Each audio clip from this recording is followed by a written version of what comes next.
नमस्कार किसान भाइयों, स्वागत है आपका अपने YouTube channel Dharmendra crop protection में। और मैं आपका भाई धर्मेंद्र कुशवाहा आप सभी का स्वागत करता हूं। किसान भाइयों, एक बार मैं फिर से आया हूं विलेज मालाखेड़ी में। मेरे पीछे आप देख रहे हैं तीखी मिर्ची का प्लाट है, इसको लौंग मिर्ची भी कहते हैं। तो आज इसके विषय में हम चर्चा करने वाले हैं। तो एक बार नमस्कार भैया। नमस्ते प्रीति भैया, आप और कैसे हो भैया? बहुत बढ़िया। एक बार आपका थोड़ा परिचय दे दीजिए हमारे दर्शकों को। मेरा नाम प्रदीप रावत है, मैं विलेज मालाखेड़ी का रहने वाला हूँ, जी। जिला शिवपुरी है अपना। जी। प्रदीप भैया, जो अभी प्लाट लगा हुआ आपका मिर्ची का, सबसे पहले हम मतलब इसके बारे में चर्चा करेंगे कि आपने इसकी जो भूमि की तैयारी की थी वो कौन से महीने में की थी? इसका ये अपने जून के माह में तैयारी की थी जमीन की। जून के महीने में जुताई प्लाऊ करके जी, फिर रोटावेटर चला करके मिट्टी को भुरभुरी करके जी, बेड बनाए। उसके बाद में फिर अपन ने बेसल डोज रखा इसमें। जी। बेसल डोज रखने के बाद में लेयम बिछा के मल्चिंग की इसमें। जी। अच्छा, बेसल डोज आपने मल्चिंग करने से पहले दबा दिया था? हाँ। उसके बाद आपने मल्चिंग की? जी। मतलब हमारी इनसे दोबारा मुलाकात हो रही है, तो इन्होंने एक बहुत अच्छी बात बताई। कुछ किसान भाई क्या करते हैं कि बेसल डोज समय पर नहीं दे पाते हैं। इनका कहना है कि इन्होंने मल्चिंग पेपर बिछाने से पहले, कितने दिन पहले आपने बेसल डोज डाला था इसमें? 1 दिन पहले। 1 दिन पहले।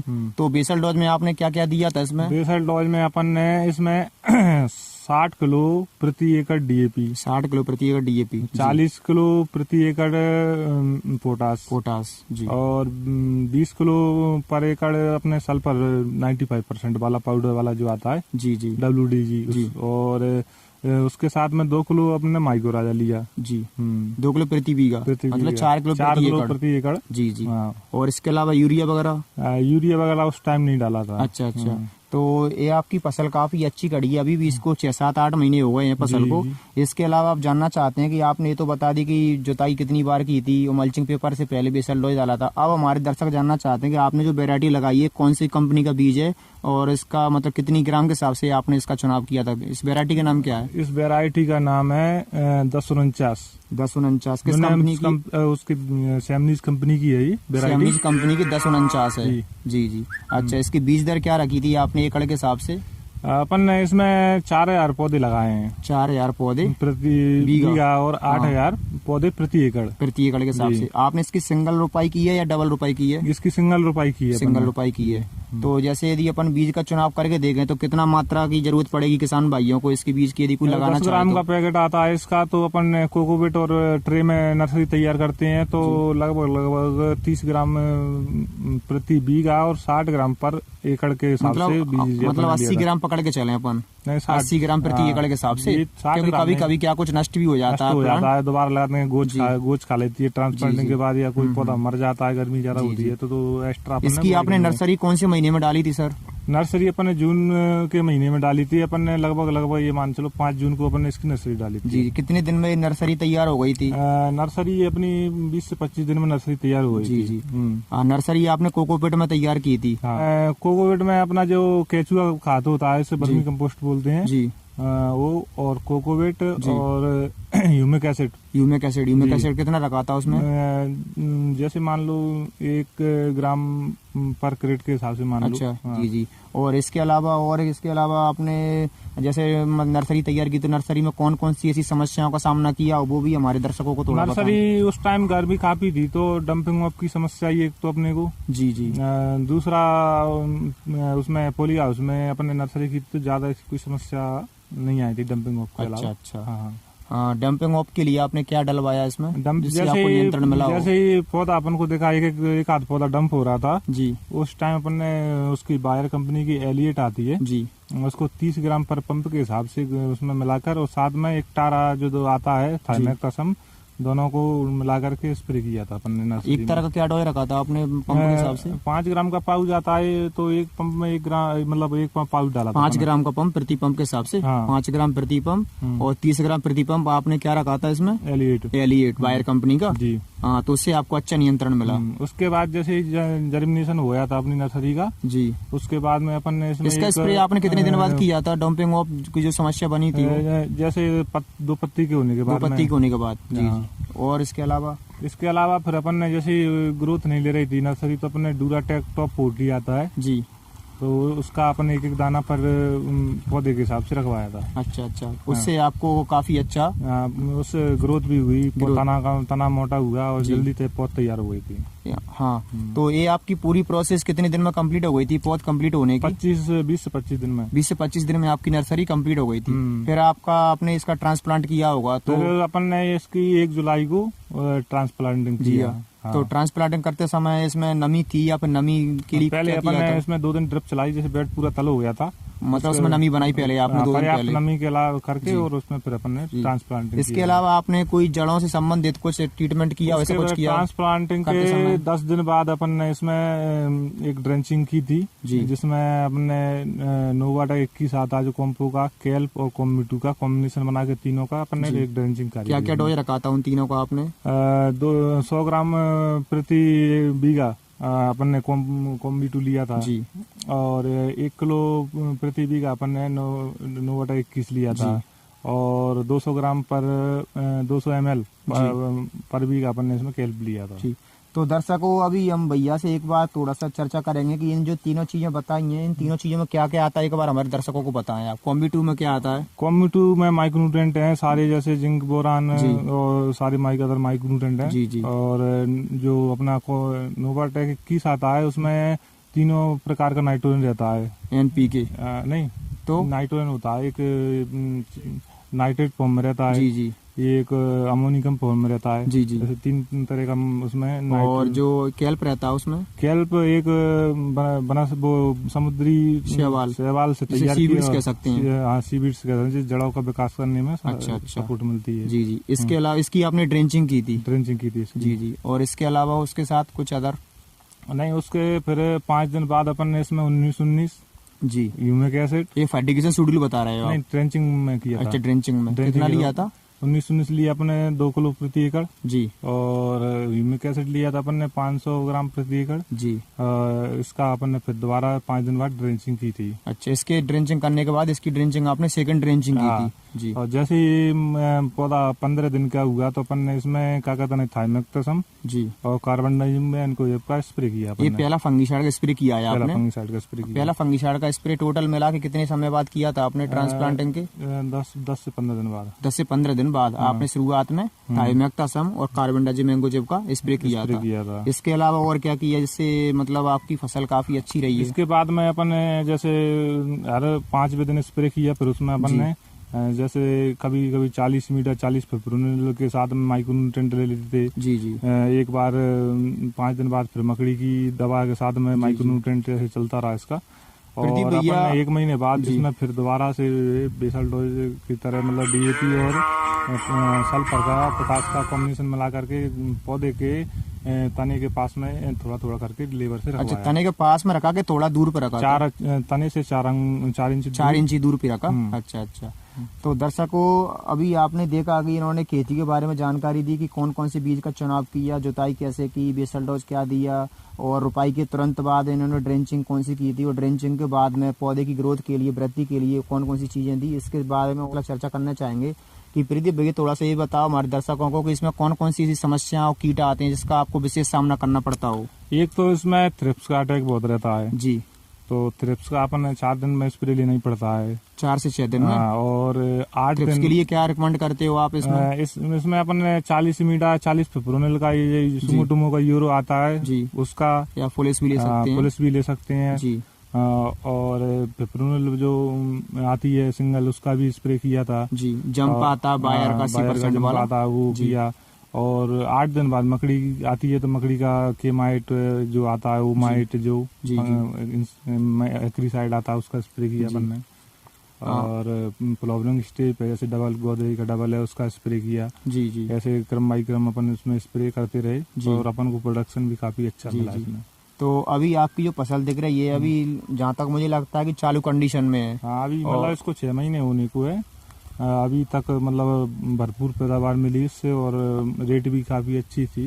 प्रदीप भैया, आपने मिर्ची की फसल कितने बीघे में लगाई, कितने एकड़ में लगाई है आपने? अपन ने ये 3 एकड़ में लगाई है मिर्ची। 3 एकड़ में। हाँ। तो आप मतलब क्या कहना चाहेंगे इस मिर्ची के बारे में दर्शकों को कि ये जो 1049 वेराइटी है ये वायरस फ्री है जी? अच्छा, वायरस मतलब आता नहीं है जो वायरस का प्रति सहनशील था इस वेराइटी में जी, और प्रोडक्शन भी काफी अच्छा है इसका। अपन ने बीघे में 10 कुंटल तक इसका 1 तुड़ाई में एवरेज निकाला है। 10 कुंटल तक प्रति बीघा आप हार्वेस्टिंग ले चुके हो एक बार में हाईजेस्ट? और करीब इसकी ज्यादा नहीं तो कम से कम 15 बार इसकी हार्वेस्टिंग हो गई है अभी तक। मतलब 6 से 7 महीने में 14-15 बार आप इसकी तुड़ाई कर चुके हो। हाँ। मतलब तुड़ाई आप कितने दिन के डिस्टेंस पे करते हो? 8 दिन के डिस्टेंस पे की थी हमने। 8 दिन की डिस्टेंस पे आप इसकी तुड़ाई करते हो?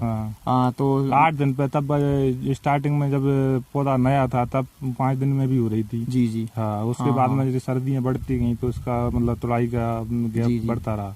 हाँ प्रदीप भैया, अभी आपने सब कुछ बताया, इसके बारे में थोड़ा सा ये भी जानना चाहेंगे हम कि इसमें कितना लागत आती है और इसमें जो मतलब प्रोडक्शन देखा जाए तो टोटल एक पूरे समय में कितना प्रोडक्शन निकलता है? जो इसकी लागत आप ये मान के चलो कि 40,000 रुपए प्रति बीघा, 80,000 रुपए प्रति एकड़ के हिसाब से इसमें अपना खर्चा हुआ है। प्रोडक्शन की बात करें तो प्रोडक्शन तो आप ये मान के चलिए कि अब 1 एकड़ में 20 कुंटल मिर्ची निकलती है हर तुड़ाई में जी। कभी 20 हो जाती है, कभी 25 हो जाती है, मतलब इससे कम नहीं रही है अपनी जी। और अपन को इसका 40-45 रुपए स्टार्टिंग में रेट मिला था जी। फिर जैसे सर्दियाँ आई तो थोड़ा रेट भी कम हुआ उसका, फिर 20-25 रुपए में बेची जी। और दिसंबर के महीने में 15 दिन के लिए रेट बहुत ज्यादा डाउन चला गया था तो 12 रुपए किलो अपन ने इसको बेचा जी। उसके 10-15 दिन बाद फिर रेट 20 रुपए किलो पर पहुंच गई। मतलब एक मंडी भाव और मतलब रेट को देखते हुए अपन एक एवरेज कितना पकड़ के चले कि 1 बीघे से कितना मतलब पैदावारी होनी चाहिए? 1 बीघे से अपन ने इसमें 2 लाख रुपए की इनकम हुई है कम से कम मान के चलो आप 2 लाख अभी तक के टोटल सीजन में। हाँ, सीजन में जी जी। और अपना इसमें खर्चा करीब 40-45 हजार रुपए बीघे का खर्चा हो गया इसमें जी जी। 40 से 45 हजार रुपए पर बीघा। हाँ। तो दर्शकों, अभी आपने देखा कि सर ने बताया था कि आप जो भी मिर्ची लगाते किसी भी कंपनी की हो, जहाँ तक मैं जानता हूँ कि मार्केट में बहुत सारी वेरायटी अवेलेबल हैं, आप किसी भी वैरायटी का चुनाव कर सकते हो। लेकिन सबसे बड़ी कंडीशन बनती है उसकी रख रखाव की कि आप उसकी देखरेख कैसे कर सकते हो और क्या मतलब कौन कौन से आपको उसमें दवाओं का स्प्रे करना है और कौन कौन से कीट आते हैं, कौन कौन से उसमें मतलब लीफ स्पॉट या फिर मतलब कोई ब्लाइट का नियंत्रण रहता है तो उसको आपको नियंत्रण कैसे करना है। सभी को मिला करके लागत देखी जाए तो आपकी 40 से 50 रुपए प्रति बीघे की लागत तो आनी है। और प्रोडक्शन की बात की जाए तो सर ने अभी बताया था कि 1.5 से 2 लाख रुपए का प्रोडक्शन पर बीघे के हिसाब से आप इससे ले सकते हो। बट कंडीशन बनती है कि आपकी मतलब आपको फसल को देख रेख प्रॉपर तरीके से करना पड़ेगा, समय समय पर देख रेख करना जरूरी है। कभी इसमें पता है मकड़ी आ गई, अपन उसका ध्यान नहीं दिया तो उसमें मकड़ी से बहुत नुकसान हो जाता है जी जी। थ्रिप्स का बहुत अटैक रहता है, उसका समय समय पर देख रेख और नियंत्रण। सर आपने इसमें अभी तक के पूरे 6 से 7 महीने के टोटल इसमें जो फसल अभी आपकी हुई है मतलब तो 6 से 7 महीने में आप इसमें बेसल डोज कितनी बार दे चुके हो अभी तक? एक तो अपन ने ट्रांसप्लांटिंग से पहले ही रखा था जी शुरुआती, उसके बाद में 1 महीने बाद अपन ने इसमें फिर बेसल डोज रखा। मतलब हर महीने में अपन इसमें थोड़ा बहुत DAP पोटाश सल्फर का इसको थोड़ा कुछ ना कुछ देते रहते हो। और फिर वाटर सोल्यूबल जो आते हैं उनका तो चल ही रहा था। सर इसमें कोई बिल्ट जैसी समस्या आती हो तो हमारे दर्शकों को बताओ। नहीं, इसमें बिल्ट की समस्या तो नहीं आती है, केवल बरसात के समय में जब ज्यादा पानी बरसता है, उमस होती है तो एक रोग आता है चुनीफोरा जी, वो जरूर देखने को मिला था इसमें जी। उसकी क्या पहचान है हमारे दर्शकों को? उसमें ये डगाल ऊपर से काली सी पड़ जाती है और जल जाती है, उसमें रुएं टाइप के दिखती हैं जगह जगह, तो उससे उसकी पहचान यही है कि चीनाफोरा बोलते हैं उसको। हाँ, चीनाफोरा बोलते हैं उसको जी। तो उसके नियंत्रण के लिए क्या रिकमेंड किया आपने? नियंत्रण के लिए अपन ने डाउ कंपनी का वो आता है गोल्ड गैलेलियो सेंसा जी, तो उसका स्प्रे अपन ने किया था तो उसके काफी अच्छा गैलीलियो में टेक्निकल आता है शायद पिकॉक्सिस्टोबिन और ट्राइसाइक्लोजोल आता है। ट्राइसाइक्लोजोल और दोनों कॉम्बिनेशन पिकॉक्सिस्टोबिन उन दोनों का कॉम्बिनेशन आपने डलवाया। क्या डोज रखा था उसका आपने इसमें? उसका डोज रखा था अपन ने 20 ml से 25 ml के बीच में प्रति पंप के हिसाब से, क्योंकि उस टाइम डोज तो उसका ज्यादा बता रहे थे कंपनी वाले, लेकिन 40 ml के साथ बता रहे थे, लेकिन क्या दोनों साइड से स्प्रे करते हैं अपन। हाँ, डबल स्प्रे होता है, लगभग वही पहुंच जाता है, पानी की मात्रा ज्यादा हो जाती है। तो दर्शकों, ये आपको एक बहुत अच्छी चीज सीखने को मिली है सर के मतलब सर ने अभी आपको बताया कि बहुत सारे किसान भाई क्या करते हैं कि डोज का ध्यान नहीं रखते, तो डोज की वजह से ही फसल होने के मतलब चांस बहुत ज्यादा रहते हैं। इसलिए आपको डोज का प्रॉपर ध्यान रखना है। जैसे कि आप ड्रिप मल्चिंग पर कोई भी खेती करते हो तो बहुत से किसान भाई क्या करते हैं कि जैसे कोई मतलब किसी किसी भी फंगीसाइड इंसेक्टिसाइड का जो भी डोज है तो किसान भाई उसका डोज परफेक्ट लेते हैं, और परफेक्ट लेने के चक्कर में पता चले कि उसको दोनों साइड से स्प्रे करना है, तो दोनों साइड से जब स्प्रे करते हैं तो कहीं ना उसके साइड इफेक्ट भी देखने को मिलते हैं। तो जब आप दोनों साइड से स्प्रे करते हो तो आपको डोज कम ही रखना थोड़ा सा, क्योंकि वो डोज कहीं ना कहीं कवर हो जाता है, क्योंकि उसका डबल स्प्रे होता है आपकी फसल पर। एक साइड से आप जाते हो फिर सेकंड बार दूसरी साइड से आप आते हो तो उसका डोज कहीं ना कहीं कंप्लीट हो जाता है। जैसे इस दवा का यदि सही रिजल्ट अपन को लेना है तो पानी की मात्रा उसमें काफी ज्यादा रखनी पड़ती है, और एकड़ में वही डोज डालना चाहिए। पानी की मात्रा पौधे को तल करके डालना चाहिए, जब उसका रिजल्ट अपन को अच्छा मिलता है। किसान भाइयों ये बहुत अच्छी बात बताई सर ने कि जैसे कि एक मैं एग्जांपल देता हूँ कि आपको मतलब गरड़ा कंपनी का पोलिस आता है, आप पोलिस 100 ग्राम प्रति एकड़ के हिसाब से यदि कंपनी रिकमेंड कर रही है तो इसका मतलब ये नहीं है कि आप 6 पंप में ले जाकर 100 ग्राम का पूरा स्प्रे कर दो। आपको इसके लिए 150 से 200 लीटर पानी का उपयोग करना चाहिए। जितना आप पानी का ज्यादा इस्तेमाल करोगे उतने ही आपको रिजल्ट बहुत शानदार मिलेंगे देखने को। इसके अलावा आप हमारे दर्शकों को और क्या बताना चाहेंगे इस वैरायटी के प्रति, यदि कोई लगाना चाहे हमारे किसान भैया तो? ये वैरायटी करीब 10 से 12 महीने चलती है। जी जी। और हाँ मतलब कोई अच्छी प्रॉपर देख रेख हो, हाँ तो 10 से 12 महीने चला सकते हैं इसको। और इसका एक तो मिर्ची का जो साइज है जी वो लास्ट में अब अपन 6 महीने के बाद भी अपन देखा जाए तो मतलब काफी अच्छी अभी साइज इसका आ रहा है। हाँ निकल रहा है। कुछ मिर्चियाँ ऐसी होती है कि 1-2 महीने बाद उसका साइज बिल्कुल मीडियम हो जाता है जी, और तुड़ाई में भी ज्यादा खर्चा आता है और मार्केट में इसका भाव भी नहीं मिल पाता है अपन को। जी। तो इसका साइज भी बहुत काफी अच्छा है, और मैं ये कहना चाहूंगा कि ये वैरायटी पास है और इसको लगाना चाहिए किसान भाइयों को। अच्छा अच्छा। मतलब रोग प्रतिरोधक क्षमता भी काफी अच्छी है और प्रोडक्शन भी काफी अच्छा है, और जो लागत आती है वो भी कहीं ना कहीं बहुत सारी और मिर्चियों की अपेक्षा कम है। मिर्ची की जो फल के अपन कलर की बात करें तो ये बिल्कुल डार्क ग्रीन रहता है। डार्क ग्रीन जी। तो इसका क्या डार्क ग्रीन का मंडी में भाव अच्छा मिलता है। अच्छा। तो और जो लाइट रहती है उसकी लाइट रहती है उसकी मिर्ची का रेट नहीं मिल पाता है। अच्छा मार्केट में डार्क ग्रीन का रेट अच्छा मिलता है। ग्रीन का कुछ तोतिया कलर की आती है जैसे मिर्ची, वो मार्केट में ज्यादा महंगी नहीं बिकती है। इसका एक तो फल का वो कलर बहुत अच्छा है। जी जी। इसके अलावा अभी मैं आपको और फसलों के बारे में जानकारी दूंगा। अभी ये गर्मियों में वाटरमेलन की तैयारी कर रहे हैं तो मैं नेक्स्ट वीडियो उनकी वाटरमेलन की शूट करूंगा और आपको उसमें दिखाऊंगा कि किस तरह से इन्होंने जमीन की तैयारी की है, मल्चिंग पेपर की तैयारी कैसे की और उसकी नर्सरी की तैयारी कैसे की, और इसके अलावा सारी जानकारी के बारे में बताऊंगा। दोस्तों इसी के साथ मैं विदा लेता हूँ, वीडियो ज़्यादा लंबा हो जाएगा, इसीलिए मैं बस इतना ही कहूँगा कि यदि आपको वीडियो अच्छा लगे तो प्लीज़ लाइक शेयर कीजिए, और जो चैनल पर मेरे पर नए हैं किसान भाई वो मेरे चैनल को सब्सक्राइब जरूर कर लें, क्योंकि इसके अलावा और भी बहुत सारी क्रॉप हैं जिनके ऊपर मैं वीडियो बनाने वाला हूं और आपको न्यू अपडेट देता रहूँगा।